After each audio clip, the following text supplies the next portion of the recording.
Muy buenas noches, señoras y señores. Bienvenidos a otra edición del Péndulo por Unicanal. Hoy les proponemos tres temas. Uno que tiene que ver con la región y el país. Mucho se habló al comienzo de la semana acerca del Foro de San Pablo, también del Grupo de Puebla. ¿Qué es? Estamos con dos analistas para tratar ese tema. Hugo Richard, senador de la Nación, y Mario Paz Castay, ex senador y analista político. El segundo bloque vamos a hablar acerca de la banca ética. ¿Qué es? ¿Qué significa? ¿Es posible una banca ética? Hasta parece contradictorio. De eso vamos a hablar con Beltrán Maki, presidente de Visión Banco, y Joan Melés, que es un conferencista que vino para explicar en qué consiste. Y es muy agradable escucharlo, por cierto. Y el último bloque vamos a hablar acerca de la seguridad de las propiedades privadas. Van a estar con nosotros el diputado Pastor Vera Bejarano y Diego Torales, representante de la ARP ante el INDER. Antes de ir a la primera pausa, les invito, señores, a compartir Café Lavazza. Es un café de alta gastronomía, permite degustar un producto con aroma, cuerpo y sabor inconfundibles y lo distribuye Café Par.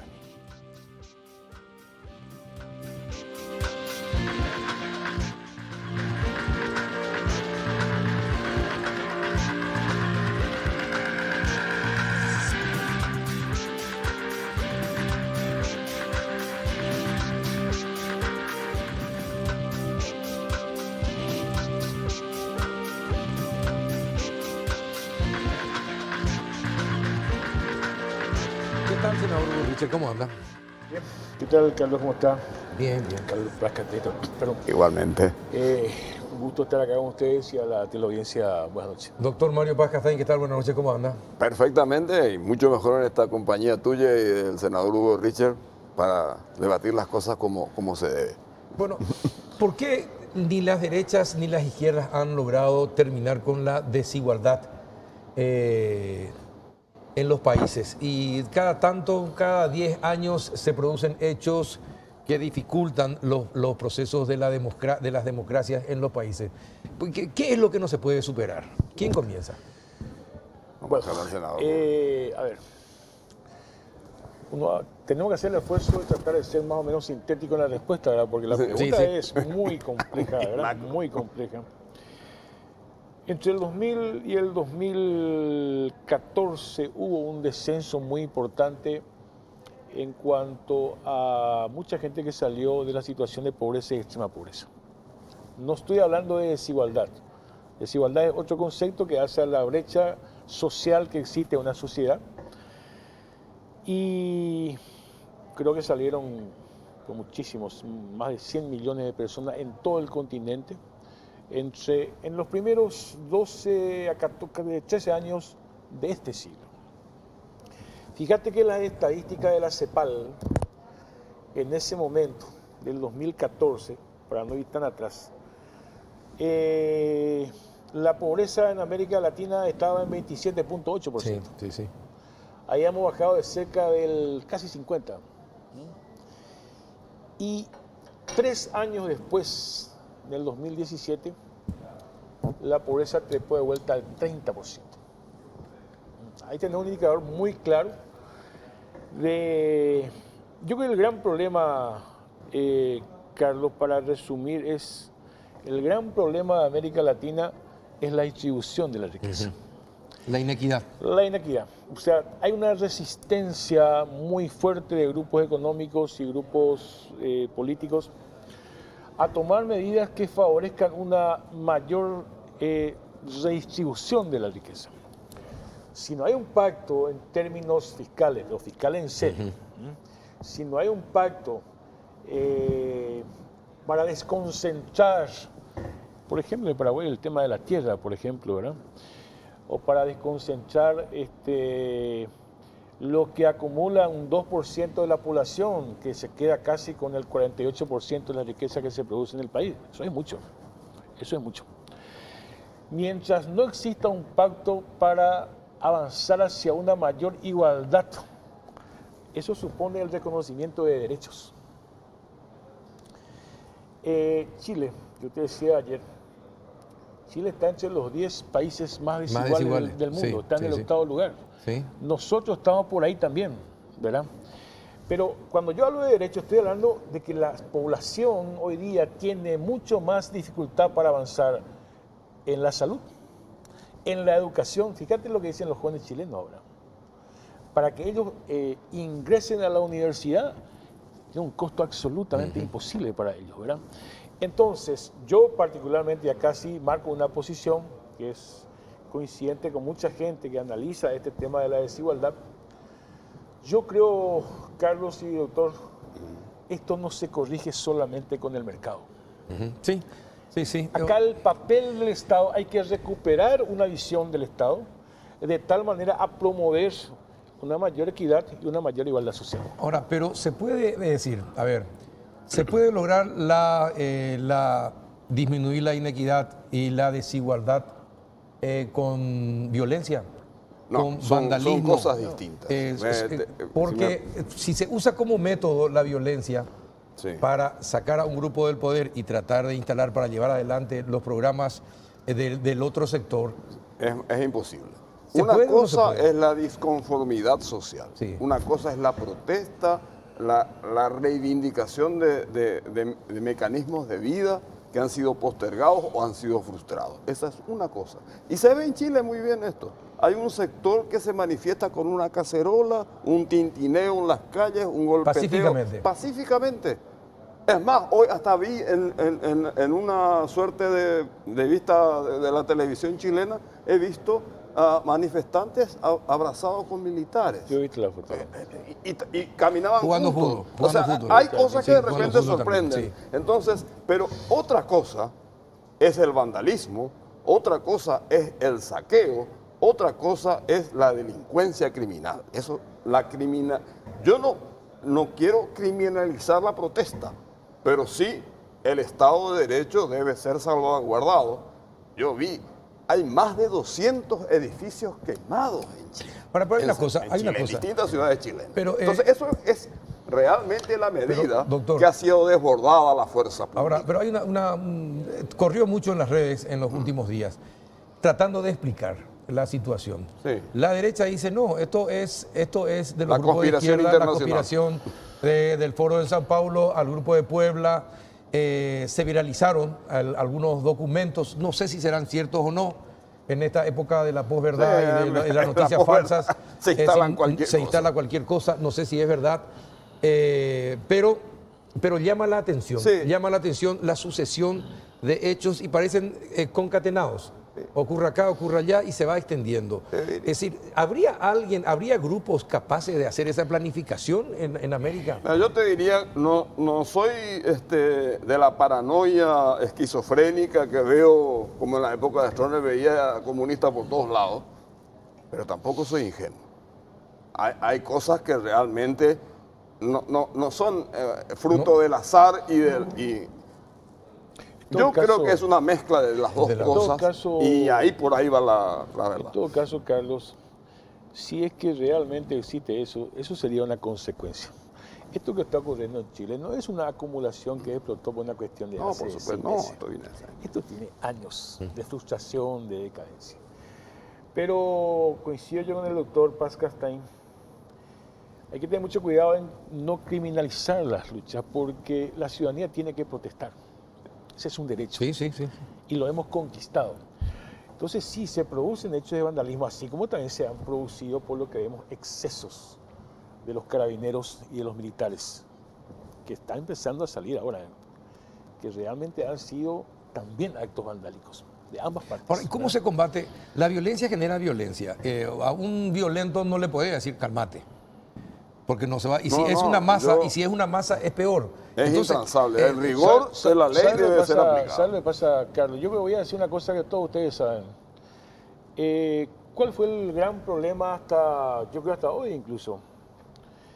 ¿Quién es el interlocutor para sentarse a negociar con el gobierno? ¿En dónde? En Chile.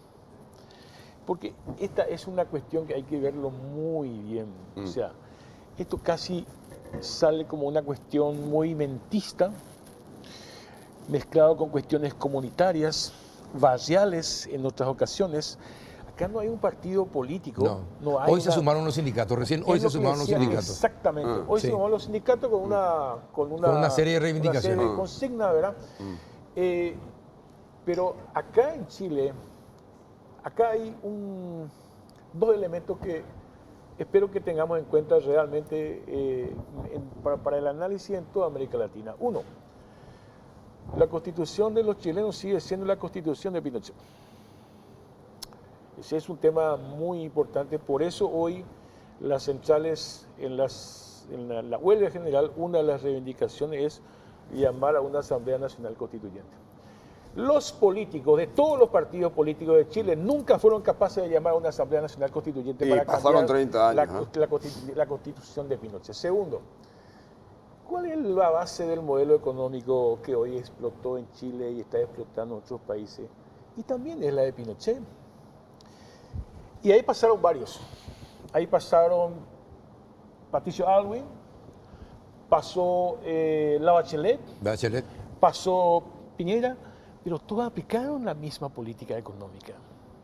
Todos aplicaron la misma política económica. Pero esa política económica se funda principalmente en el milagro entre comillas, de la política que implementó Pinochet, y eso lo está explotando en este momento, ¿verdad?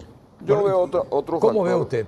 Yo veo otro factor, además de lo que podría ser lo que señala el senador Richel. Chile, al igual que el resto de los países de la región, es un país que vive, a pesar de todos sus indicadores que están por encima de la media regional, vive de las exportaciones y fundamentalmente vive de los commodities. ¿Y por qué, cuando hacía ese análisis de la CEPAL, el senador Richard, por qué del 2017 para acá caen los indicadores de pobreza y caen? Porque cayeron las exportaciones de los commodities de América del Sur o América Latina al Asia y a las otras regiones del mundo. Entonces se ha devaluado ese factor de sostenibilidad de los proyectos y de los procesos económicos y sociales. Y mientras tanto, la política se ha desentendido de estos problemas, no como dijeron Piñera y Macri una semana atrás, no escuchamos a la gente, no tuvimos la visión, pero para eso se los eligió, para que escuchen y vean la situación que padecen. No lo vio tampoco Bachelet, porque recordemos nomás en el mandato último de Bachelet, surge Camila Vallejo, con las revoluciones estudiantiles, pidiendo la matrícula gratuita. En Chile la universidad pública es pagada. Sí. Bueno, y entonces eso generó no la violencia de este porte, pero cosas bastante parecidas también. Ahora, entonces, pero manifestaciones siempre hubo en los países, pero de repente los brotes de violencia son los que llaman la atención y la virulencia de esos brotes de violencia, eso es lo que llama la atención. Lastimosamente, en cada cambio de época, yo le llamo cambio de época a nuevas características políticas. Los cambios de época desde la Revolución Francesa a esta parte siempre han sido conflictivas, lastimosamente. Siempre han tenido lastimosamente estos costos. Yo creo que acá los gobiernos de América Latina, los actuales y los que vendrán, van a tener necesariamente hacer un nuevo pacto y tener una nueva mirada sobre la política económica y la política social, Carlos. Pero mantener esta política, yo siempre fui muy crítico a la política del Fondo Monetario Internacional, es absolutamente imposible para el nivel de pobreza y el nivel de desigualdades que viven los países de América Latina. Ahora, pero hay una cuestión que no tenemos que olvidar. El Fondo Monetario Internacional, el Banco Mundial, la institución que sea, te puede dar indicadores. Pero hay algo que está en todos los gobiernos y permeó a todos los gobiernos y a todas las ideologías, la corrupción. Sí. Ahora, ¿cuánto de estos problemas que viven estos países es fruto de la corrupción de la clase gobernante? ¿De izquierda o de derecha? Por eso me refería. Y ahí ya no hay receta del Fondo Monetario Internacional ni el Banco Mundial, etcétera, etcétera. Entonces, ¿cuánto es también corrupción política? Mucho, solo que la gente no se moviliza contra la corrupción. Increíble. Se moviliza cuando le toca el bolsillo, cuando le frustra el ascenso social, la movilidad social o económica. Entonces, por supuesto, es una reacción natural. Diga, ¿qué me importa a mí de que te robe si yo puedo seguir viviendo? Es el pensamiento, digamos, visceral del promedio. Pero cuando vos ves que aquella gente que está en el poder recauda como la gran flauta, y yo cada vez gano menos, y bueno, entonces los resentimientos, las rabias, los Se acumulan. odios crecen de una manera exponencial y se tienen de acuerdo a las características de cada sociedad. No olvidemos que el pueblo chileno es un pueblo guerrero, ¿eh? No guerrero como el paraguayo, también es un pueblo guerrero, pero es más pacífico el paraguayo, no sé, tiene otra característica chileno. Yo tuve una experiencia, Carlos, de la futbolera. Me fui a ver, te cuento fecha y para dar datos, 1986 me fui a ver el partido finalísimo de Chile-Paraguay para la clasificación del Mundial. No era 86, era 85 realmente. No pudimos salir del estadio. No pudimos porque nos tiraban piedras de todos lados. Tuvieron que venir la policía con gases lacrimógenos. Salimos llorando, gritando. Éramos unos 30, 40, 50 paraguayos nomás que estamos en la tribuna ahí del Estadio Nacional, de Ñuñoa. Bueno, entonces tiene características fuertes. Bueno, pero también entonces tiene impacto la corrupción en todo Claro esto. que tiene, claro que sin tiene. ninguna duda. Bajando a Paraguay, por ejemplo, Sí. yo le escuché a algunos oficialistas, políticos oficialistas principalmente, como asustados por lo que está ocurriendo en la región. ¿Se refiere a Baqueta? Varios. Pero imagínense, están asustados por lo que está ocurriendo en Chile, En Ecuador. por lo que está ocurriendo en Ecuador. Saben que tenemos un gobierno absolutamente inepto desde mi punto de vista, ¿verdad? Y también saben que tenemos una crisis social y económica, estamos en recesión económica, una crisis social muy profunda, ¿verdad? Pero lo que sí es preocupante es cuando, voy a empezar el programa con eso, cuando se empieza a ver a los famosos agitadores. Acá tenemos problemas concretos. Acá necesitamos grandes acuerdos políticos para encarar grandes problemas del país. Claro. La corrupción, que vos dijiste, Sí. ¿verdad? La desigualdad y la pobreza. Sí, son los peores agitadores que puedan existir. Los derechos, esos son los grupos criminales del narcotráfico y de la mafia. Del crimen organizado, Por sí. supuesto, esos son los grandes enemigos de nuestro proceso democrático en el Paraguay. Claro, mirá lo que sale esta tarde, un grupo de concejales, de seccionales coloradas, pidiendo una constituyente para una reelección presidencial eventual. Cuando este país necesita, sí, debatir las cuestiones, las medidas concretas, los acuerdos necesarios para llegar a medidas concretas sociales y económicas para paliar los problemas. Vamos a debatir la política, el interés de sectores políticos. No es un globo sonda que se lanza para sacar algunos temas de la algo de agenda. eso tiene que ser. Pero no, yo realmente todavía no tengo el hilo de la cuestión. Tampoco no creo. No creo tampoco ellos por sí nomás. Sí, ellos no hacen por generaciones espontáneas. Mira, volviendo al tema de Paraguay, en el 2002, Nicanor asume en el 2003, ¿verdad? En el 2002 nosotros teníamos un nivel de pobreza del 49%, casi 50%, sí. Casi 50%. Sí. Y hemos llegado nosotros casi al 2013 y hemos bajado prácticamente a casi el 26-27%. El problema es que ahí nos estancamos. Desde el 2013 nos estancamos. Hubo un pequeño movimiento en el 2016, pero estos son los grandes problemas del Paraguay. Claro. ¿Verdad? Entonces, antes de empezar, ese discurso de ayer de Mario Aldo me pareció lamentable. El problema es, según el discurso de ayer de Mario Aldo, creo que lo hizo en Cadaguazú, es la ideología.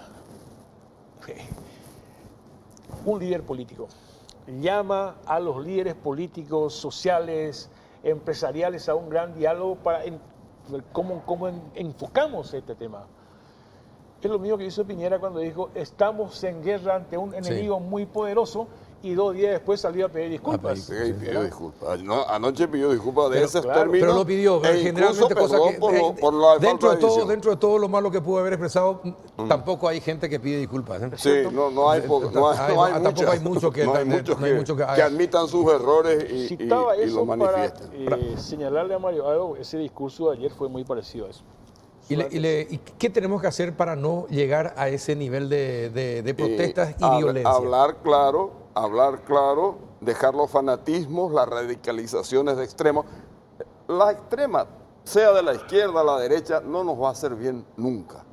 Porque en la medida que apliquemos aquella vieja fórmula, tanto Estado como sea necesario y cuanto mercado sea posible, nosotros vamos a encontrar las alternativas, las opciones para poder enfrentar estos grandes problemas que tiene la sociedad paraguaya, los grandes problemas que arrastramos de hace tiempo, pero que necesitamos, antes de que sucedan cosas que no queremos que sucedan, pero que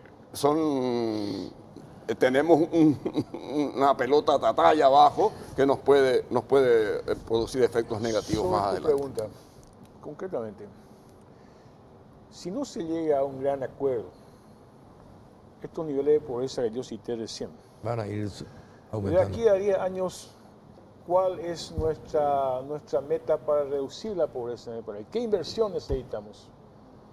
Segundo, necesitamos construir en el Paraguay un sistema universal de salud. Este país no tiene salud. No tiene salud este país. Necesitamos construir un sistema universal de salud y esas cosas no se construyen. Pero eso se construye fuera de grandes con riqueza políticos que no tenemos. Ahora, ese es el problema. No generamos riqueza tampoco ahora, y la para reducción, distribuir la en reducción mejor del aparato cantidad. estatal, mayor eficiencia y reducción del aparato estatal y eliminación de privilegios que tienen. Y favorecer a los agentes genuinos de la producción. No, claro, y que Porque se tienen sin- en el sin Congreso esa- y en sin otras ese- instituciones. Sin esos se inmediatos aceptaría. capitales no vamos a poder Yo no tampoco puedo hablar distribuir. en nombre Si no de- sabemos distribuir lo poco que, porque realmente es poco todo el desarrollo industrial, casi te diría que es muy pequeño, necesitamos más. Nosotros todavía no, estamos en la cuarta revolución industrial. Todavía nosotros no aterrizamos en la segunda. Entonces necesitamos generar producción, generar riqueza, distribuirla como corresponde con justicia, pero fundamentalmente dejar que este país broten la legalidad, castigar el comercio y los servicios ilegales y totalmente fuera de la ley, que es lo que nos está perjudicando, porque finalmente, ¿cuál es la marca que traslucimos afuera? Y recuerdo aquel debate en el Congreso de Brasil, cuando se debatía el famoso acuerdo Lula-Lugo. Yo me acuerdo las cosas que se decían en el Senado y la Cámara de Diputados, a favor y en contra nuestro. Sí. Que entre paréntesis son cosas que debemos analizar muy bien porque nosotros tenemos aliados en Brasil. Claro, seguro.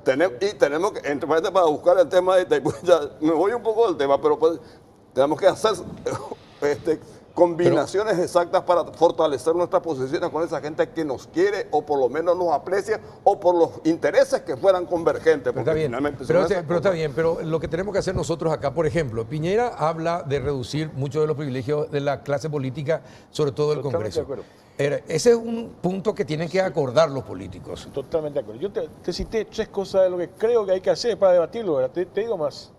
Sí, aparte de la cuestión de los políticos, que tienen una responsabilidad y los privilegios, sin ninguna duda. así mismo. Pero te digo otros privilegios, ¿sí? Hay que empezar a enfrentar la ilusión. Sí, totalmente. La ilusión, estamos hablando de los privilegios cuando uno enmascara cuestiones impositivas, ¿verdad? Sí. Tenemos que hacer un pacto tributario más justo en el Paraguay, ¿verdad? Tenemos que ver el tema de la tierra, tenemos que ver el tema de la educación, y eso en base a qué. Y acá el doctor Paz Castañ tocó un tema fundamental. En base a un acuerdo político y en base a la renegociación del Tratado de Itaipú en el 2023. Ok, renegociamos, tenemos toda esa plata, ¿qué vamos a hacer con esa plata? Con esos recursos. Si es que negociamos bien. Si es que Si es que negociamos bien. Para comenzar, bueno, señores, lastimosamente se me Hay tantas cosas para hablar. hay tantas cosas Pero para hablar. te digo, una última te Sí. quiero agregar. También con la verdad. Los pactos son creíbles cuando se cumplen Sí. y cuando se juega con la verdad. Cuando Sí. no se juega, Es cuando que- se juega con medias tintas o medias verdades, vamos al fracaso. Ahora, ¿será que podemos ser paraguayos en serio? Paraguayos en serio digo en el sentido de que cumplamos lo que pactamos. ¿Verdad? Esa es la gran parte porque estamos donde- acostumbrados a decir bonitas palabras, a decir lo políticamente correcto y a actuar de manera totalmente diferente. Entonces, me parece que es hora de que seamos bien paraguayos. Pero también hay que y precisar una cosa, cumplamos lo Los pactado. gobiernos colorados nos se han caracterizado precisamente por hacer pactos y cuando lo hacen, no lo han cumplido Y precisamente. forcémosle entonces. Está bien. Gracias, senador. Gracias, Gracias a vos. doctor. Muchas gracias A la a vuelta de la ustedes. pausa vamos a hablar de la banca ética. Ya volvemos.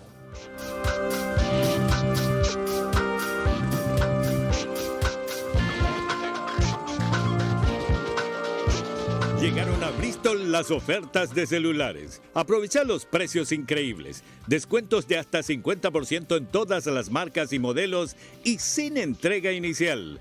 Además, con todas tus compras ayudas a Teletón.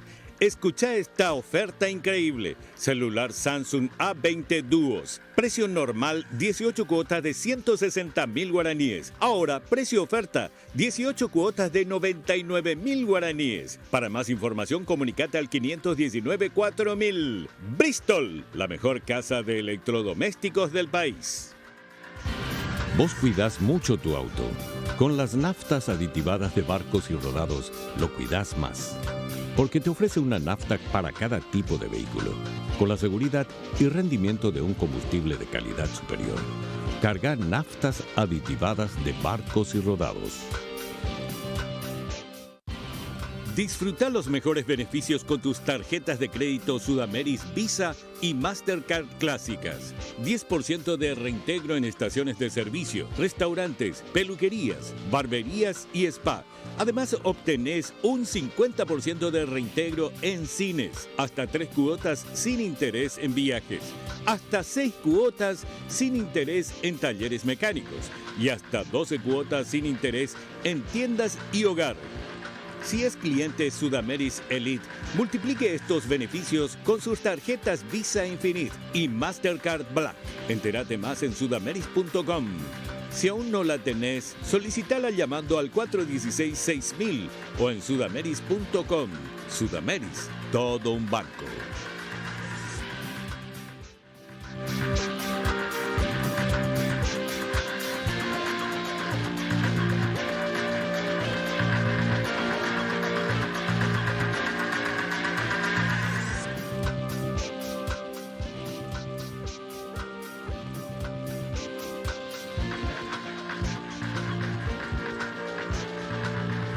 Bueno, ¿qué tal, don Joan Melé? ¿Cómo está? Buenas noches. Encantado de estar aquí. Por No, primera gracias, vez. gracias por venir. Bueno, a ver, Beltrán, comenzamos contigo. ¿Por qué lo trajiste? ¿Por qué lo traen al señor? ¿Y qué es, que después él nos va a explicar qué es la banca ética? Porque para muchos resulta hasta incongruente hablar de banca ética, pero él nos va a explicar si es posible o no. ¿Por qué lo traen? Bueno, hoy estábamos conversando y tenemos un intento de tenerlo a Joan con nosotros en Paraguay desde el 2016, ¿verdad? Efectivamente. Así que finalmente hoy está con nosotros y creo que esto de una banca diferente, una banca con valores, una banca ética, una banca que pone sobre todo a las personas en primer lugar, es algo que está instalado a nivel global hoy y hay como un sinnúmero de instituciones pequeñas, grandes, en varios países que están impulsando esto con todas las características propias de cada país, de las regulaciones, de que a veces el ecosistema, digamos, no acompaña lo que busca una empresa o un banco con un comportamiento diferente, pero creo que es un movimiento que está fuerte en el mundo y bueno, Joan es un referente, por eso está aquí con nosotros para compartir un poco su visión sobre este tema, ¿verdad? Ahora, señor Melé, ¿es posible una banca ética? Y le doy un antecedente. Teniendo en cuenta lo que pasó en el 2008, otra vez la grave recesión, producto justamente de las entidades financieras que juegan con el dinero de la gente. Entonces, ¿es posible creer en una banca ética en esas condiciones y teniendo esos antecedentes? Yo a veces cuando me preguntan esto, contesto con otra pregunta. Digo, ¿es posible que algunos bancos no sean éticos y la gente les siga llevando su dinero? No, doctor, Claro, por eso. Sí, la parece una pregunta es, incongruencia, claro. la banca la hacen los clientes, ¿no? Pero como decía Beltrán, es así, o sea, es posible. Yo estuve en Europa desarrollando en España el modelo de banco que había nacido en Holanda, pero después se ha extendido por Europa. Y no solo fue posible, sino que cuando estalló la crisis crecimos más que nunca porque la gente vio que invertíamos solo en economía real. No habíamos especulado, por tanto no nos afectó la crisis, ni un problema. Y el nombre Banca ética también se llama banca con valores, porque en algún país la palabra ética la gente la confunde con religiosa. Entonces es una ética humana, universal, aceptable por cualquiera, ¿no? O sea, banca ética, banca con valores, una banca, en el caso del banco que yo estaba, define muy claramente en qué tipo de proyectos va a invertir y en cuáles no. Y los criterios no son por si vas a ganar mucho o poco dinero, sino que son proyectos que van a aportar riqueza a la sociedad. Y luego en nuestro caso había una transparencia total. Publicábamos todas las empresas que habíamos financiado. O sea, los bancos en realidad no tienen dinero, gestionan el dinero de los clientes. ¿Y cómo se logra la confianza en los bancos? Teniendo en cuenta que la historia, la percepción o la leyenda habla de que el banco no tiene corazón, ¿verdad? Entonces, ¿cómo se logra confianza, cambiar esa percepción? Bueno, cada uno tendrá su estilo. El mío fue la palabra. Entonces yo decidí, yo creo en la fuerza de la palabra, si es auténtica, y decidí contarlo a través de conferencias. Y en unos 10 años di más de 2000 conferencias por toda España, conferencias que empezaban por la tarde-noche, 7:30, 8 de la tarde, al acabar con un grupo de 10 o 12 nos íbamos a cenar, con lo cual en cada ciudad dejábamos un grupo de personas que lo difundían a través de la palabra, auténtica, comprometida, decir, señores, tenemos que cambiar el modelo financiero, no puede ser que el dinero y el beneficio esté por delante de las personas o por delante del planeta. Estamos hablando de hacer negocios, claro, de ganar dinero, pero con sensatez, ¿no? Y miren, estas más de 2000 conferencias, ahora ya quizá 3000 a estas alturas, nunca me he encontrado una persona que me diga no te creo, nunca. Porque como además lo hablo con pasión, que es nuestra vida, la gente también nota si estás vendiendo algo o es auténtico. Y he ido ahora a países de Latinoamérica que decían, uy, en este país no lo vas a conseguir. ¿Y cómo encuentras Latinoamérica? Teniendo en cuenta todo esto que está aconteciendo en la región, las protestas en Ecuador por las decisiones o los consejos del Fondo Monetario Internacional, en Chile por cuestiones económicas, por las grandes desigualdades e inequidades. Algunos dicen que incluso América Latina ya superó a África en cuanto a inequidad y desigualdad. Otros dicen que estamos todavía parejos peleando. Pero de todas formas, ¿cómo se entiende y cómo se puede evitar o cómo se puede acotar esa desigualdad y esa inequidad existente? Precisamente un modelo de banco así, que promueve la creación de riqueza auténtica, pero la creación de valor, no especulativa, puede ayudar muchísimo a una redistribución de la riqueza. Yo he visto en Latinoamérica, en los países que estoy visitando, grandes proyectos interesantes que generarían puestos de trabajo y que la banca tradicional no quiere financiar. Porque como que no los entiende bien, cuando uno no entiende, tiene miedo. ¿Cuáles, por ejemplo? ¿Qué tipo de proyectos? No, por ejemplo, pues proyectos desde turismo rural comunitario, recuperando culturas antiguas, producción agrícola orgánica, autóctona. Hay muchísimos empresas de tipo social.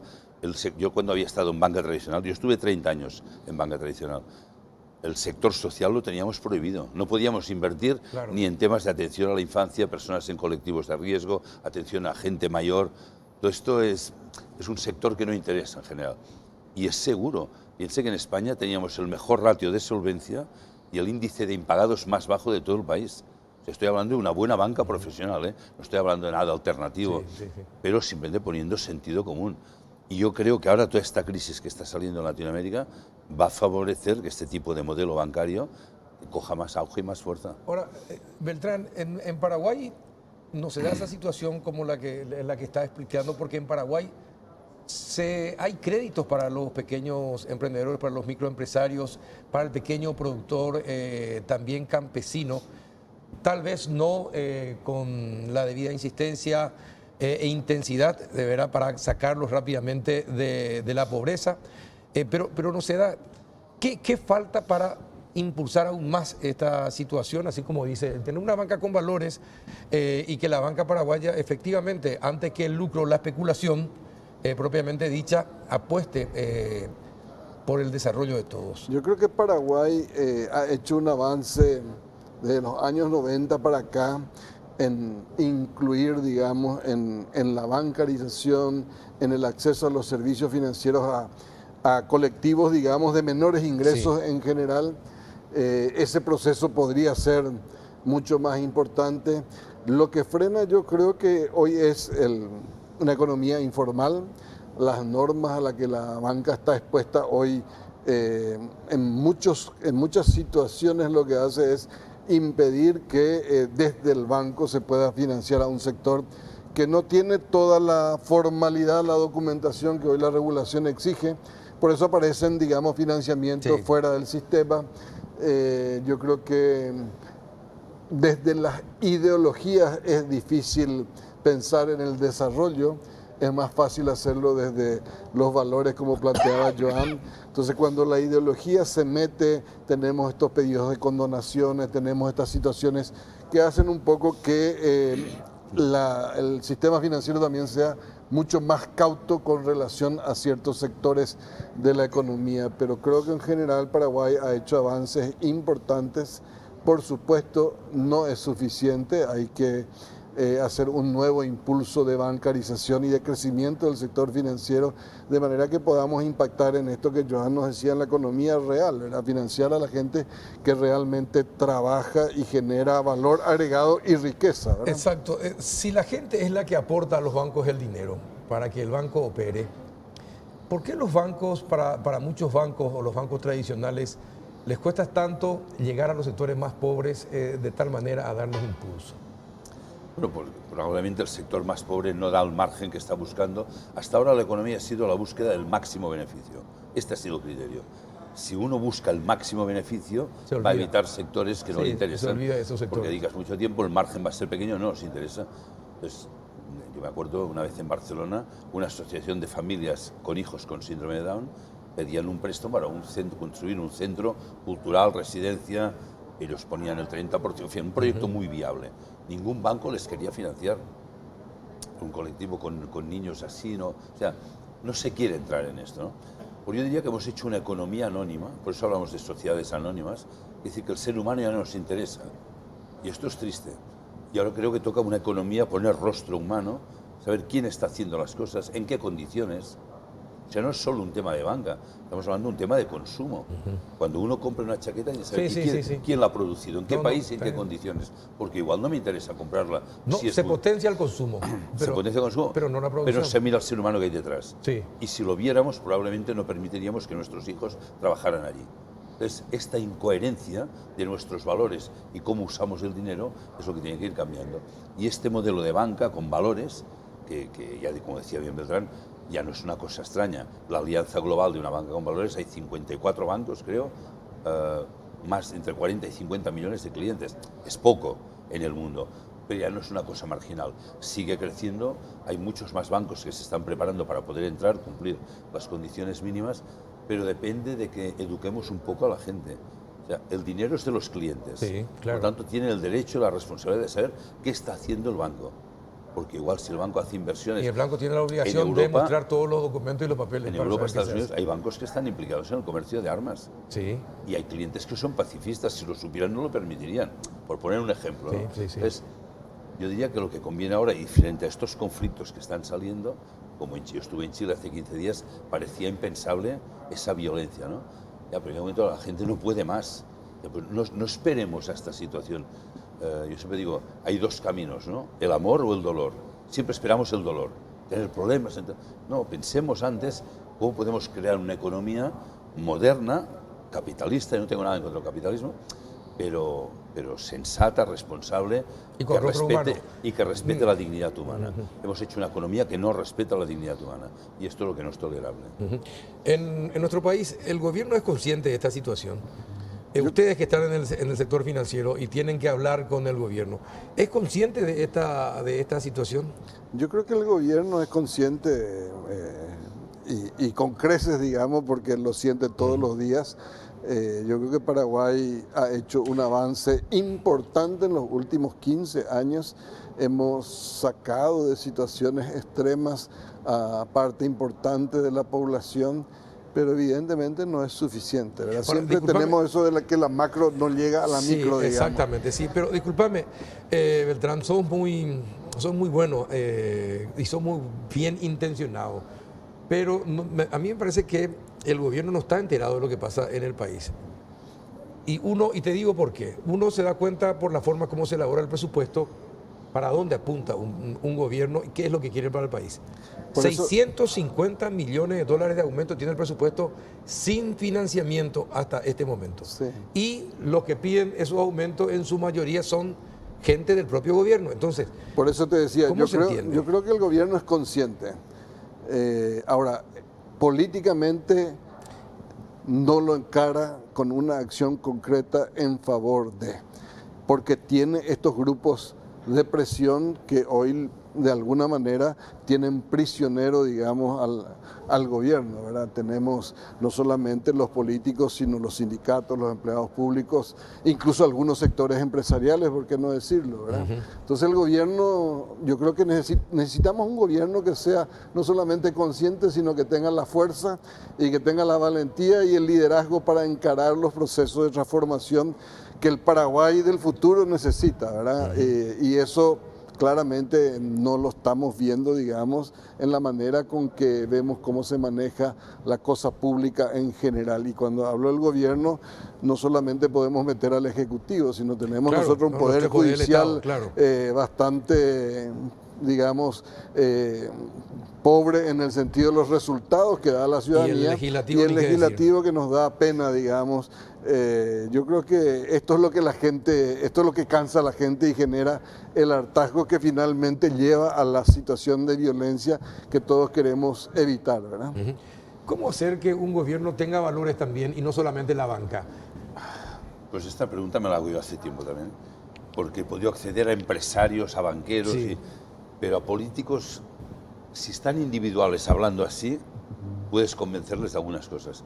Cuando están en grupo, están más pendientes de lo que es el partido, hay algo ahí, como una dependencia. A veces digo, deberíamos poderles ayudar a que se liberen de la dependencia del partido, porque yo creo que a veces sirven, aquí no conozco, no tengo opinión, porque acabo de llegar, ¿no? Pero por lo que yo conozco en España y en otros lugares, están más pendientes de servir a su partido que servir a los ciudadanos, ¿no? Entonces, igual también la democracia deberá buscar nuevos métodos más directos o listas abiertas que permitan que las personas concretas puedan ser libres. Le digo yo, en el caso de España, políticos que hablando así me han reconocido cosas, me han dicho, pero esto jamás lo diré delante de mi partido. Digo, bueno, pues entonces es muy difícil hacer algo si no te sientes libre dentro de tu propio partido, ¿no? Entonces, quizá para mí es más difícil esto que cambiar la mentalidad de los empresarios y que se vuelvan responsables, porque esto lo estamos consiguiendo con el sistema de empresas B, Bicorp. Muchos empresarios están empezando un proceso de transformación, hay un tema con la banca, pero la pregunta sobre políticos me la hago yo también. No sé cómo acceder a ellos cuando están en grupo, cuando son un partido. A nivel individual sí, porque son seres humanos como cualquiera, pero hay algo ahí arcaico en los partidos políticos que no dejan, entre ellos mismos, por lo que me cuentan, no les deja ser libres a la hora de decidir, ¿no? Claro, el presidente Piñera pidió disculpas y habló acerca de la necesidad de eliminar muchos privilegios.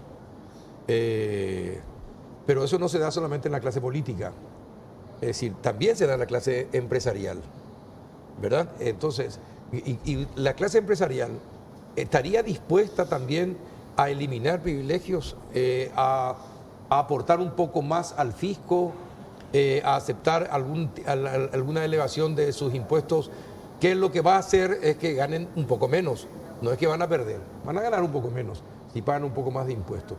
¿Estarían en condiciones también los empresarios en Paraguay sobre eso? Yo creo que de eso se trata el nuevo acuerdo que necesitamos para un Paraguay diferente en el futuro, digamos. Evidentemente el sector empresarial tiene que sentarse a una mesa y estar dispuesto a.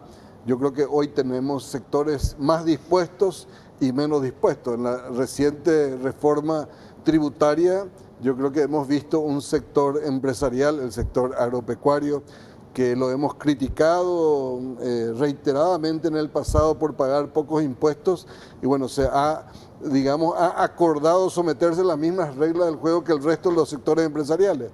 Yo creo que esa es una señal de que el sector empresarial está dispuesto a, pero tenemos yo creo que la misma sensación que Joan nos manifestaba, ¿verdad? El sector político como que parece que está un poco aislado de esta fuerza que necesitamos llevar adelante todos juntos, ¿verdad? Sin el sector político creo que es muy difícil pensar que vamos a cambiar hacia el futuro de una manera importante. Necesitamos aliados en el sector político que tengan esta misma mirada hacia el futuro. ¿Usted cree que los sectores políticos van a tomar conciencia de los cambios que quiere la región, sobre todo en Latinoamérica, luego de estas escenas de violencia que vimos y las protestas? Espero que sí, porque si no serían muy irresponsables. O sea, lo que ha pasado es grave, ¿eh? Estamos hablando de 15 muertos en Chile, sí, 15. en pocos días, ¿eh? Ya han reaccionado anunciando algo, pero un poco triste. Es decir, habéis tenido que esperar 15 muertos para reaccionar. Pero sería imperdonable que ahora solo fuera un maquillaje y volviéramos a lo mismo. Yo creo que lo que está pasando en diversos lugares, ¿eh? También las revueltas que ha habido en Ecuador, sí. O sea, pero el caldo latente yo lo estoy encontrando en todas partes, ¿eh? Yo vengo ahora a hacer una gira que empezó en Argentina, en Brasil, en Colombia. Entonces, hay algo ahí que se diría, no esperen a que haya revuelta, no se confíen, o sea, paséense. Paseas por Sao Paulo, te paseas por Río de Janeiro, te paseas por Bogotá y vas al centro de la ciudad y hay un nivel. Vas a 5 minutos en los barrios marginales y las condiciones... quizá los políticos deberían darse un paseo por algunas zonas y ver cuál es la situación. Ahora, ¿no? Usted plantea una banca ética, una banca con valores, ¿verdad? Parece que los gobiernos no se dan cuenta que la inequidad y la desigualdad, conjuntamente con la pobreza, son el caldo cultivo especial para la violencia y para el crimen organizado. Es decir, el costo que tiene la inequidad y la desigualdad es muy grave y muy peligroso para los países, pero parece que los políticos no se dan cuenta de esa situación. Mira, gastamos más en seguridad y en prevención que si gastara el 10% de lo que cuesta esto en educación y en lo social, tendríamos los problemas resueltos. Preferimos invertir luego en seguridad o en arreglar los problemas generados. Entonces, yo creo que tiene que haber un cambio radical de mentalidad en este momento. Por eso estamos hablando de un cambio de época. No quiero criticar a los políticos, porque para mí forman parte de un modelo social que se ha desarrollado que es obsoleto. Ha sido el ganar dinero por ganar dinero. Yo llevo 42 años en la banca, he conocido gente de todo tipo, pobres, normales, clase media, ricos y multimillonarios. La gente rica no es feliz y no es un tópico. O sea, en Europa y en los países ricos, la primera causa de muerte es el suicidio. La primera causa de muerte. Doble muertos por suicidio que guerras y atentados criminales juntos. Entonces, toda la vida luchando por la riqueza y la gente rica. Pasa que hay un pacto de silencio, de esto no se habla. Pero en Europa, yo vivo en Barcelona, una ciudad maravillosa. La gente dice, es maravillosa, lo es. Primera causa de muerte, suicidio. ¿Por qué? ¿La soledad? Porque la gente tiene todo menos lo esencial. Han buscado todo lo material. Pero hay un vacío interior. Y de esto no se habla en los debates políticos y económicos. La gente no habla de espiritualidad, de sentido de la vida. Y hay que ir a esto. Los propios objetivos del desarrollo sostenible de las Naciones Unidas, que el otro día tuve la oportunidad de darles una conferencia, dije, os habéis dejado el objetivo 0, primero, la necesidad de conexión del ser humano con su sentido trascendente. Porque si no, si seguimos buscando el modelo de que el hombre es un animal y cuando te mueres no hay nada y tal, pues entonces ¿por qué no puedo robar? ¿Por qué no puedo destruir? Pero le pregunto algo. Eso es en Europa. No, en Europa... pero en países como Paraguay, en Latinoamérica, donde tenemos que preocuparnos por el día a día, donde tenemos que ver cómo nos mantenemos con 6.000 guaraníes por día, con 6.000 guaraníes, que es un dólar. Un dólar por día, ¿verdad? Entonces no tenemos tiempo para pensar en la espiritualidad. Tenemos que vivir el día a día y tenemos que buscar la forma de sobrevivir. Y muchas veces la única forma de sobrevivir es la delincuencia. Los que viven con $1 igual sí, pero mucha gente aquí en Paraguay no vive con $1. No. Yo hoy me he paseado por unos centros comerciales y no son de $1 al día. Sí. Y esa gente es la que mejor no tiene conciencia sin darse cuenta y está generando esta desigualdad. Entonces yo he visto empresas que los directivos ganan más de bonus que todo su equipo completo de salario anual. ¿Es necesario esto? ¿El talento solo se capta pagando mucho dinero? No, mi experiencia es que no. Entonces yo me estoy refiriendo no a la pobre gente que subsiste en 6.000 guaraníes. De estos bastante trabajo tienen con sobrevivir, pero los que generan el modelo son los otros. Yo esta gente les conozco y pueden ganar mucho dinero y muchos incentivos y comprar, pero por dentro se sienten vacíos. Y son 42 años de experiencia, he conocido a mucha gente, ¿eh? Y los números. Por tanto, tiene que haber un replanteamiento de la sociedad. También la gente humilde, ¿eh? Que cree que el modelo es llegar a ser ricos para consumir. Por tanto, detrás de todo esto hay un tema que no hemos tocado, es la educación. ¿Cómo estamos educando a los jóvenes para que una sociedad acabe corrupta o acabe destruyéndose social? Aquí está el problema.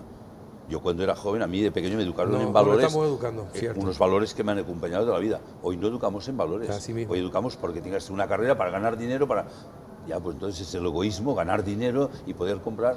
Por tanto, la clave empieza en la familia, en la educación y el colegio. Entonces, este es el problema de fondo. Entonces, educar a un niño no es enseñarle matemáticas ni geografía, gramática. Esto es una parte pequeña. Educar es ayudar a desarrollar lo mejor de él como ser humano. Y si esto no se toca a fondo, y seguimos pensando que la educación es lo que dice el informe PISA, del nivel de matemáticas y física y tal, seguiremos peor. O sea, hemos perdido los valores. Este es el problema. Tiene razón. El último informe del Banco Mundial señalaba que el 74% de los chicos paraguayos de 10 años no entienden lo que leen. No entienden lo que leen. Ahí ya le pintamos cómo es lastimosamente la educación en nuestro país y hay que cambiar rápidamente. Beltrán, muchísimas gracias por habernos traído a don Joan. Don Joan, muchas gracias por asistir. Ha sido para nosotros un placer realmente escucharlo. Espero que la próxima vez que venga otra vez vuelva a estar con nosotros. Cuando quiera. Muchas gracias. Gracias, Beltrán. Gracias, Carlos. Y a la vuelta, atiendan el tema. A la vuelta de la pausa, ¿es confiable la seguridad de las propiedades privadas en Paraguay? Con el diputado Pastor Vera Bejarano y el doctor Diego Torales, representante de la ARP ante el INDER. Ya volvemos.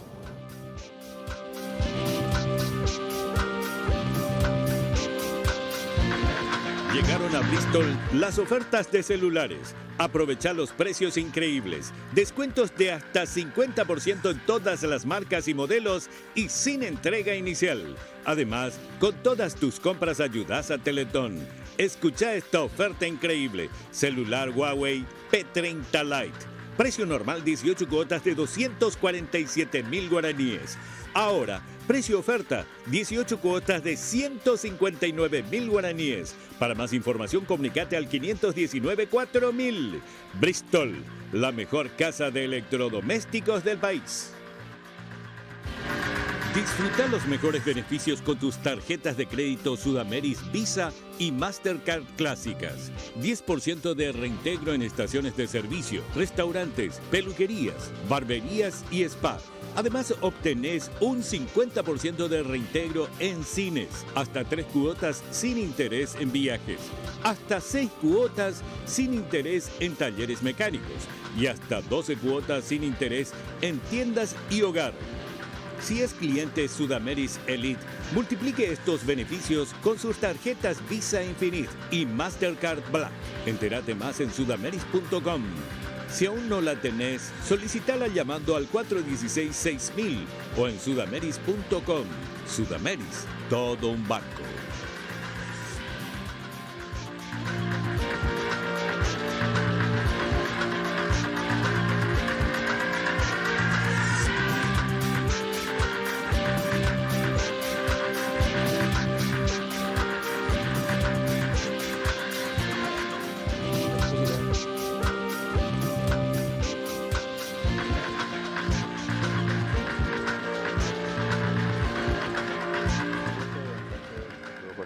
Carlos, la audiencia, nuestro invitado. Gracias por venir. ¿Qué tal, doctor Diego Torales? ¿Cómo anda? Muy bien, Carlos, gracias por la invitación. Buenas noches también para el diputado nacional y para toda tu teleaudiencia. Bueno, a ver, diputado, ¿qué pasó finalmente hoy? Había ¿cuántas horas discutieron para ver si aprobaban el acta? Porque en la aprobación, al rechazar el acta, se iba a rechazar todo lo que habían decidido en la sesión anterior y que tenía relación con la expropiación, la aprobación de la expropiación en San Pedro. Sí. ¿Qué pasó? Y debatimos casi 3 horas sobre la aprobación o no del acta, ciertamente, y finalmente se aprobó. Se llegó al estadio de votación y se aprobó el acta anterior, ¿verdad? Y fue un debate realmente interesante porque finalmente yo creo que valió la pena ratificar esa posición de hacer valer el proceso legislativo, ¿verdad? No se puede, no se puede anular una media sanción porque a alguien no le gusta. Eso sí iba a dejar un antecedente nefasto, porque ahí sí dejamos un parlamento totalmente imprevisible, ¿verdad? Si hubo una equivocación, o sea, más allá de la cuestión de fondo, de estar o no de acuerdo con la expropiación, nosotros hicimos todo el proceso. En el caso de la expropiación hubo dictamen de comisión, se debatió suficientemente. Pero no le convocaron nunca a los dueños. No, pero eso no... Yo sé que no es obligatorio, pero de todas formas, por una cuestión, a ver, de educación y ética, deberían convocar también a los propietarios y decirles, queremos una parte de su... queremos expropiarle para justamente discutir el justo precio. No, lamentablemente no funciona así. ¿Y por qué no funciona así? Y el Parlamento está para hacer la ley. Eso le toca al ámbito de aplicación de la ley, ¿verdad? En este caso el INDER, al ámbito administrativo, hablar, acordar el precio. Nosotros nos circunscribimos a hacer la ley conforme a una necesidad social, ¿verdad? Imagínense, en ese lugar, en Tacuatí, la última distribución de tierra que hizo el Estado fue en el año 92. Y esos hijos de campesinos tienen 25, 27 años. Entonces no se ha entregado más tierras ahí.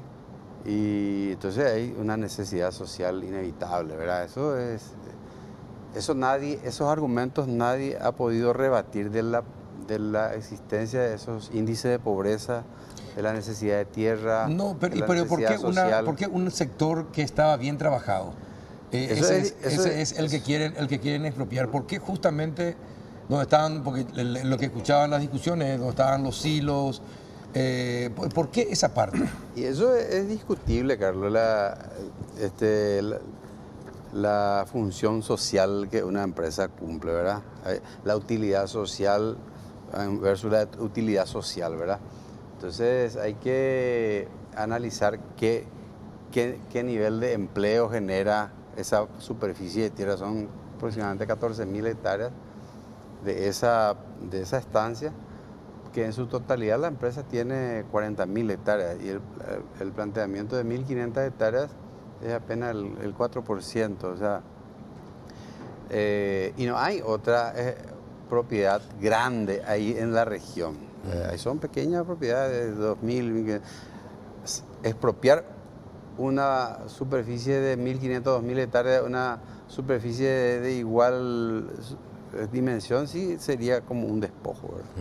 Usted sabe, entregar estos datos de los índices de pobreza. Usted sabe que mucha gente en las redes sociales le criticó y se preguntaban por qué los Vera Bejaranos no donan también por lo menos el 10 o el 20% de sus tierras.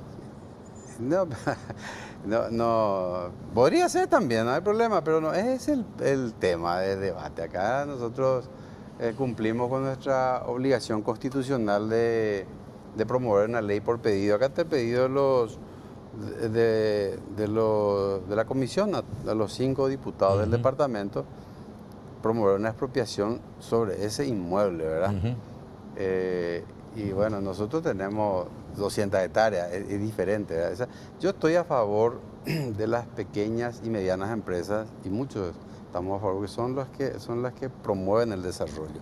Las grandes extensiones con una función social ínfima frenan el desarrollo, Carlos. ¿Por qué crees que Santa Rosa de la Guardia está como está actualmente? Choré y otros pueblos, porque se han colocado asentamientos y se ha ubicado mucha gente, miles de personas. Entonces ahí, en esas 1.500 hectáreas se iban a colocar 150. ¿Ustedes alguna vez se hizo un estudio acerca de cuánta tierra distribuyeron, cuántas efectivamente fueron ocupadas, cuántas fueron vendidas nuevamente por sus propietarios? ¿Se tiene una estadística de ese tipo, doctor? Mi querido Carlos, en realidad es muy lamentable la situación en la que estamos hoy, y te digo puntualmente a través del INDER. Yo estoy en contra de que el diputado done sus tierras, ¿verdad? quiero centrarme en que no es necesario que se donen tierras, pues yo creo de que tal necesidad, permítame disentir respetuosamente con el diputado, no existe a lo mejor hoy por lo menos esa necesidad. ¿En qué sentido? Hay 77 colonias del INDER en San Pedro. 4 están en Tacuatí. 77 colonias. 77 colonias del INDER en todo el departamento de San Pedro, de las cuales 4 están en el distrito en cuestión, que es Tacuatí, de las cuales una sola, Tacuatí-Potú, tiene un trabajo de adjudicación ya de sus tierras a través del sistema informatizado de recursos de la tierra, que es este famoso CIRF, ¿verdad? Hay gente que cuestiona el trabajo que hacen y hay gente que está de acuerdo con el trabajo que hacen. No vamos a discutir eso porque nos va a faltar noches. El problema es que hoy no hay, digamos, un trabajo técnico bien hecho, porque seguramente nunca le interesó a nadie. Al contrario, siempre fue un gran negocio el tema del INDER, y todo lo que salió hoy del INDER y lo que sigue saliendo da un fiel reflejo de cuál es la problemática, mi querido Carlos. ¿Cuál es el problema? Hoy estamos hablando de 1.500 hectáreas en donde hay una escuela que puede o no ser pública, puede ser privada, puede ser una APP o como quieras llamarla. Hay silos, hay corral, hay casas patronales, hay toda una estructura montada. El propio diputado dice que ellos tienen, estamos hablando de una finca puntualmente que tiene más de 10.000 hectáreas.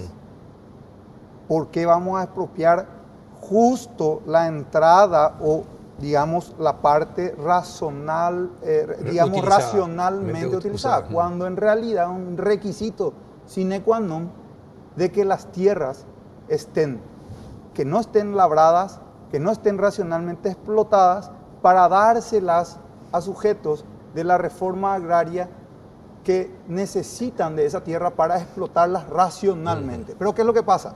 Vamos a expropiar unas tierras que están racionalmente explotadas, un modelo de producción, para dárselas.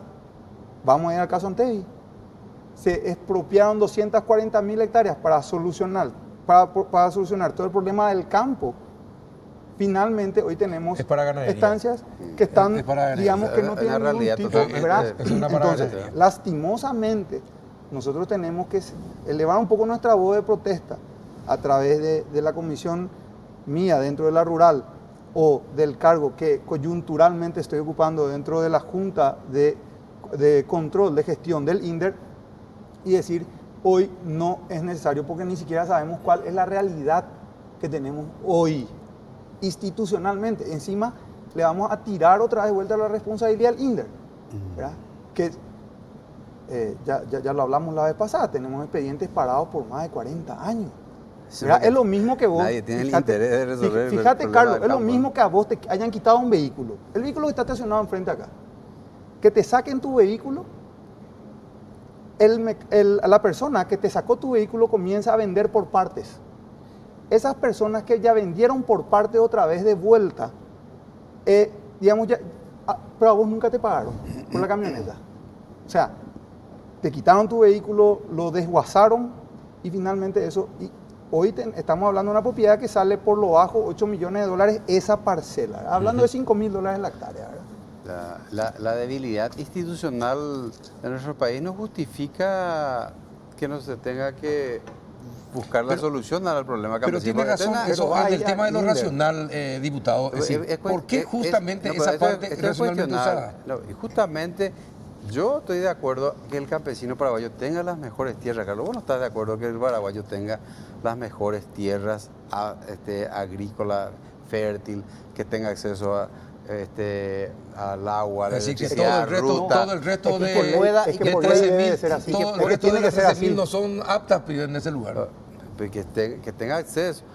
Bueno, es discutible finalmente, se puede rectificar, para eso hay una cámara revisora.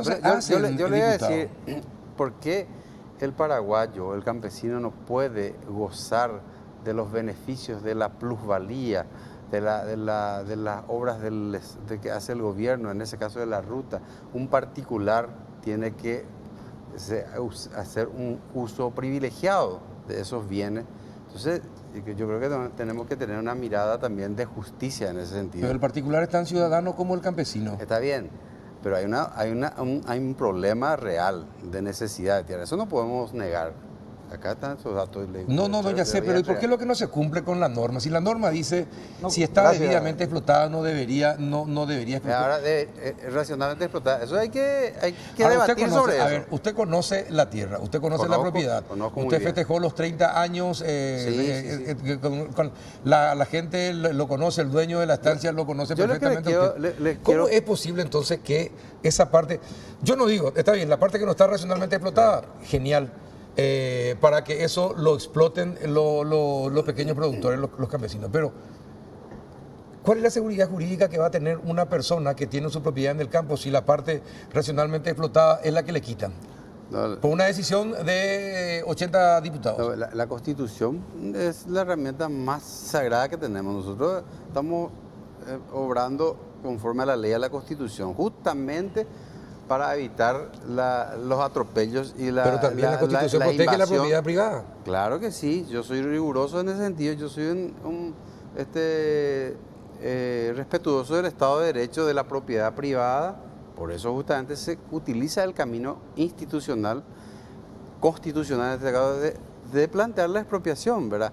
Ahora, que el plano esté malo, que la escuela esté dentro, eso es finalmente es una manipulación. Pero honestamente, mirándole a la cámara a la gente, usted dice, la propiedad que quiere ser expropiada, es donde, como dice el doctor, están todas esas cuestiones que ya están construidas. ¿Esa parte es o no? Yo tengo dudas, por lo menos el técnico. No, pero usted ¿verdad? conoce bien la propiedad. No, hay el plano, ahí habla de 2 fincas ahí, ¿verdad? Bueno, en el hipotético caso de que haya habido una equivocación de los técnicos que nos han dado el dictamen, bueno, Pero se puede pero rectificar no puede eso. haber equivocaciones en los Se puede técnicos. rectificar eso. Sí. Yo quisiera hacer nomás un análisis muy rápido, ¿verdad? Se tienen que dar 2 requisitos: que no esté racionalmente explotada, cosa que yo vuelvo a reiterar, nosotros estamos en el convencimiento de que las tierras están racionalmente explotadas, tenemos silo, o sea, creo que está bien, pero falta otro requisito, ¿verdad? Que es determinar bien realmente yo creo que el procedimiento debería de ser sanear primero esta inmobiliaria que trabaja prácticamente de manera clandestina, llamada el INDER, que hoy tenemos un presidente nuevo que yo creo que todavía se está interiorizando de qué es lo que está pasando dentro de su institución, ¿verdad? Y a partir de ahí, permítame, diputado, decirle que yo creo que se tiene que hacer un trabajo serio y decir, esto es lo que necesitamos, ya sean 1.500, 2.000, 3.000, 4.000 hectáreas o lo que se necesite, ¿verdad? Perfecto. Pero se tiene que hacer un trabajo de reglamento más serio, ¿verdad? Porque hoy estamos, te vuelvo a reiterar, son 77 asentamientos que tenemos, de los cuales solamente en Tacuatí hay 4 y uno solo es el que está, digamos, con trabajo serio de relevamiento de datos, ¿verdad? Yo le voy a decir, Carlos, Eso nomás. Sí, doctor, esta gente, yo hubiera querido traer acá el expediente, así una cosa, esos documentos, hoy llevé a la cámara para que vea la gente, donde se resume toda la historia dolorosa de esa gente, 11 años buscando una posibilidad que la institución responsable le atienda, que es el INDER, y no han tenido respuesta, entonces recurre al Parlamento, como corresponde. ¿En serio? ¿Hace 11 años? Sí, está... Ni durante el gobierno de Lugo, ni en el anterior, nada, no se le atendió nunca. Y hay otras, y Ni en el otras. de Federico. Y no, Tampoco. 11 años. Pero, diputado, esa gente, así como sufrió hasta hoy, te puedo asegurar de que una vez que ingresa al INDER probablemente sufra más. Porque yo te digo en serio, o sea, los procesos son interminables. Por eso es ¿verdad? importante Hay gente que instalar en la agenda ¿verdad? pública este debate, porque no, en algún momento, ojalá nunca llegue acá lo que ocurre en Chile o en Ecuador, el estallido social, el problema es real. Estos números son reales, no son inventos míos. Estadísticas, son datos de rigor científico. El problema es la pobreza y la concentración de tierra. Yo le pido acá al doctor pero lo que ustedes hacen así no que es medie justamente con los Billersin. Porque si el viejo Billersin viviera todavía, Carlos, yo creo que hubiera donado esas tierras a los campesinos, a sus vecinos, yo le conocí, yo trabajé con él y conozco de su filosofía, ¿verdad? Entonces, yo creo que los Villers, si después de utilizar el recurso suelo, agua, por más de 30 años y han ganado mucha plata, y cierto, antes era un emporio de trabajo, ha generado empleo, pero han cambiado absolutamente la filosofía. Yo creo que ustedes podrían mediar para que donen esas tierras. Permíteme, diputado, permíteme, Carlos. Yo no vengo acá en carácter de abogado de la familia Villers. O sea, yo vengo en representación de un gremio. La rural que no, sea. no, correcto, no. A lo que voy nomás es lo siguiente. Para nosotros sería un precedente muy malo, ¿verdad? El de explotar tierras, te vuelvo a reiterar, voy a ser reiterativo, que creemos que son racionalmente explotadas para dárselas a no sujetos de la reforma, que en este caso nosotros no podemos discutir el listado porque no tenemos acceso a ello, pero naturalmente lo que no queremos es una una expropiación hecha de manera irresponsable, ¿verdad? Eso es lo que pedimos todos. Claro. Porque si no, finalmente terminamos acrecentando esa masa de acreedores que tiene el INDERT. En su momento fue IRA, INDERT. Anteayer hablábamos de 70 millones de dólares. Sí. Hoy salieron unos números cerca de 200 millones de dólares. Y ¿Qué te puedo deuda decir del algo.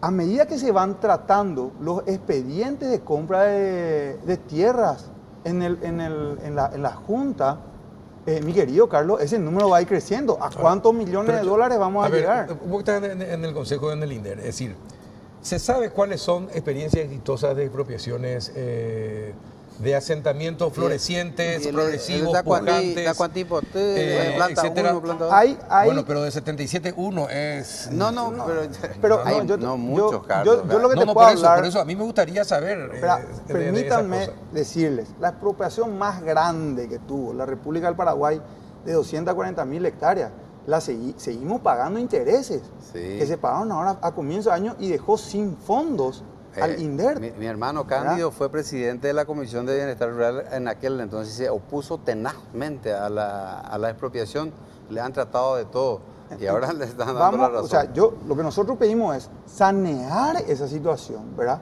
Para salir a buscar tierra, ¿verdad? Porque hoy tenemos propiedades, vamos a hablar del caso que está ocurriendo en Paraguarí, donde el INDER aparentemente compró más de 1.000 hectáreas, se fueron con el título del INDER y comenzaron a atropellar propiedades privadas de pequeños productores. Hubo quema de tractores, hubo balacera con la gente de la policía, hubo, o sea, un montón de situaciones encabezados por el director de Paraguarí, en ese momento un tal Luis Mesa, ¿verdad? Nosotros hemos hecho nuestra queja, tuvimos que salir de la Junta de Control porque resulta que no teníamos respuesta, ¿verdad?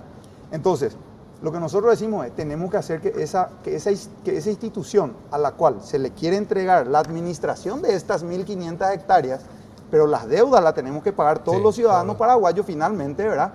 Le pedimos, por favor, de que hagan ese trabajo de saneamiento. Hoy, te vuelvo a repetir, no podemos todavía nosotros hablar del Nobel presidente, vamos a estar seguramente acercándonos porque finalmente creo que hace 22 días asumió y todavía no hay reunión de junta. Pero una aclaración, todos reconocemos la necesidad de tierra en Paraguay. Todos reconocemos. Muy bien. Y también reconocemos la necesidad de la gente a la que usted hace mención. Ahora, el tema es que se cumpla con la ley. Sí. Que se cumpla con la ley. Si la ley dice que no se pueden expropiar tierras racionalmente explotadas... Eso hay que discutir, eso hay que ver. ¿Cómo se plantea? No, pero ya sé, pero cuando ustedes expropian algo, ustedes tienen que ver todo eso. No pueden agarrar y sacar una ley sin saber qué parte de qué tierra es lo que están expropiando. Es una cuestión de responsabilidad pero política y ciudadana, diputado. Una partecita del total de la propiedad, que tiene casi 14.000 hectáreas. Perfecto, ¿verdad? pueden ser 5 centímetros, pero si no corresponde. Carlos, le queda del otro lado toda la fracción y tienen otras propiedades, ¿verdad? Emplear 30 personas hay una cosa para que no entiendo. 14.000 hectáreas. ¿Por qué usted dice, para la familia... Es una subutilización. No, le pregunto yo. Usted dice, la familia puede usar las otras porciones de terreno que le quedan. ¿Y por qué los campesinos no pueden usar esa misma porción? Vamos a cambiar, no hay problema, vamos a rectificar el plano. La Cámara de Senadores puede decir, bueno, vamos a cambiar acá. Pero usted es espectacular. así como dispone de las cosas. No sé, yo lo que les pido... La Constitución... Porque no, le pido, no, lo que yo le pido es racionalidad.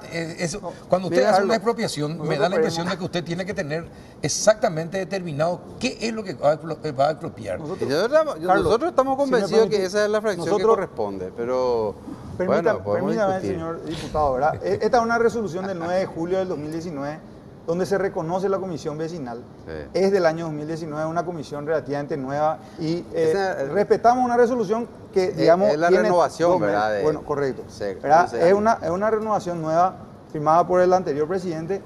Nosotros decimos, permítame hacer este análisis rápido con usted. Había manifestado de que estaba en contra de la gestión de la Junta, que finalmente está compuesta por elementos del sector privado, digamos, rural, UGP, del sector campesino. El sector campesino, si no tiene un representante dentro de la Junta, yo creería de que vamos por mal camino. Un representante de intendentes, gobernadores, es una especie de junta de control, ¿verdad?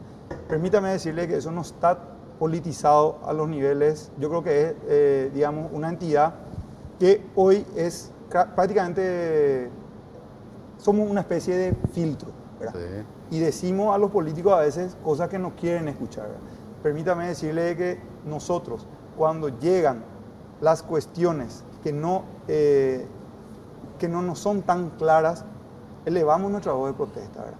Permítame decirle de que en ese sentido nosotros creemos de que para la situación actual de Tacuatí, primero se tiene que hacer un trabajo serio de censo y saber bien si se vendieron o no derecheras, si en las colonias hay o no soja, ganadería, o si en realidad hay esa explotación de agricultura familiar, ¿verdad? Porque es un problema, Carlos. Fíjate vos que el INDER tiene que andar haciendo pozos, ¿verdad? Cuando en realidad hay una empresa del Estado paraguayo que puede hacer fácilmente redes de distribución, ¿verdad? ¿Por qué el INDER tiene que andar haciendo pozos? Existiendo juntas de saneamiento. Por favor, mira, la ANDE entra en los asentamientos, nadie se queja, pero resulta que tenemos una unidad ahí que tenemos que andar analizando situaciones. Lo que sí acordamos que tenemos que instalar un consenso sobre este tema y es importante instalar el debate. Y esto no es una cuestión solamente de Paraguay. Yo soy el presidente de un frente parlamentario contra el hambre, que es una red latinoamericana. ¿Y por qué no buscó el consenso entonces? ¿Por qué? Hubo un consenso en la Cámara. Antes de la media sanción. Antes de la media sanción, ¿verdad? 48 de la votación, un gran consenso de toda la bancada. Usted es un personaje, sinceramente. Sinceramente le digo. Bueno, tenemos que irnos a San Pedro, Carlos. Sí, no hay que irse, no hay problema. Vamos a ir a hacer un programa ahí, me parece correcto, sí, me parece correcto que vayamos ahí. Bueno, señores, les agradezco que hayan venido. Esto todavía va a seguir discutiéndose, falta la aprobación del Senado. Vamos a ver qué pasa en la Cámara de Senadores, pero, diputado, yo les pido, en nombre de mucha gente, ¿verdad? No voy a hablar en nombre del pueblo, de mucha gente que yo conozco, les pido que tengan más responsabilidad a la hora de elaborar leyes. Les pido que tengan mucho... En general, sí. Pero en particular, en este caso, Carlos, se cumplió todo el proceso. No, hay algunos pasos que no siguieron. ¿Cuáles? Y el que estábamos hablando, por ejemplo. ¿Hablar con los dueños? No solamente hablar con los dueños, sino saber exactamente qué zona es la que estaban expropiando. Que es una condición sine qua non para estas cosas. Son pequeños detalles. Yo le pediría al diputado en serio que, por ejemplo, a través del INDER exija, ¿verdad?, una regularización de las tierras, de los asentamientos en su departamento, ¿verdad? O sea, porque nosotros vivimos pidiendo eso, ¿verdad? Otra cosa que quiero decir, Carlos, ya nos vamos. De ida. El presupuesto, ¿por qué no trabajamos el presupuesto del INDER, que se utilicen los bonos soberanos, los fondos sociales de Itaipú, ya se está, y resolver ese tema y darle solución? Presente, porque yo trabajé con el INDER. Gracias, diputado, muchas gracias. Gracias, doctor. Y también gracias a ustedes por acompañarnos de sus casas un miércoles más. Hasta la próxima.